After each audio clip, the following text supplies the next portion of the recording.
Dragons are of course prevalent in Chinese art and mythology, and I thought it might be interesting to run over a few of the theories behind where dragons came from. Starting with, let's say, crocodiles. Dr. Irvine, for instance, argues that the mythology of dragons came from crocodiles, which used to be native to southern China.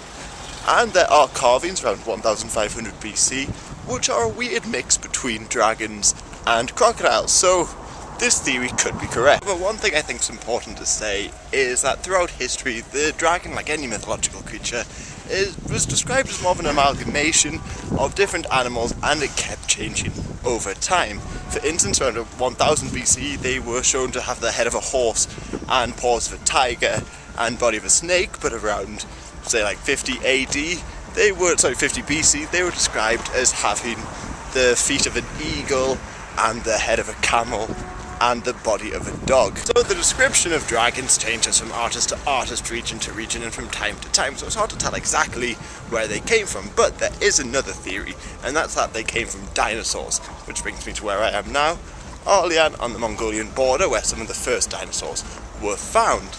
And there are a lot of records that ancient Chinese and medieval Chinese people found big bones, but it's hard to tell exactly where they came from. However, in 2007, there was a report that people in Henan province were using dragon bones in traditional medicine.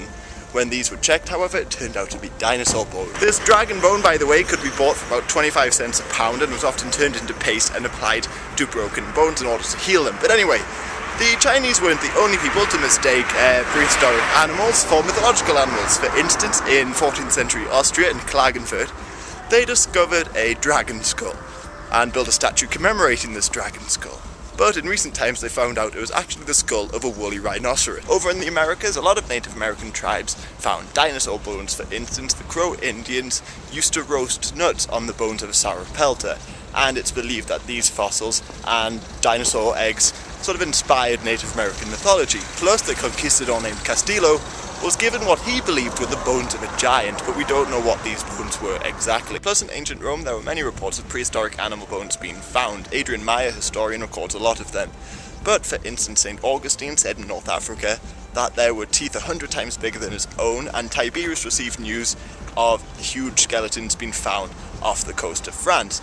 Now, they at the time believed that they were the mythological heroes that they read about, but it's turned out a lot of them were in fact woolly mammoth and the like. Finally, in 17th century England, Dr. Plott received bones of a megalosaurus, a thigh bone of a megalosaurus. He at the time thought it initially belonged to an elephant, but then became convinced it belonged to a biblical giant. However, because it looked like a pair of giant balls, he called them scrotum humanus, and that makes scrotum humanus the first ever scientific name given to dinosaurs.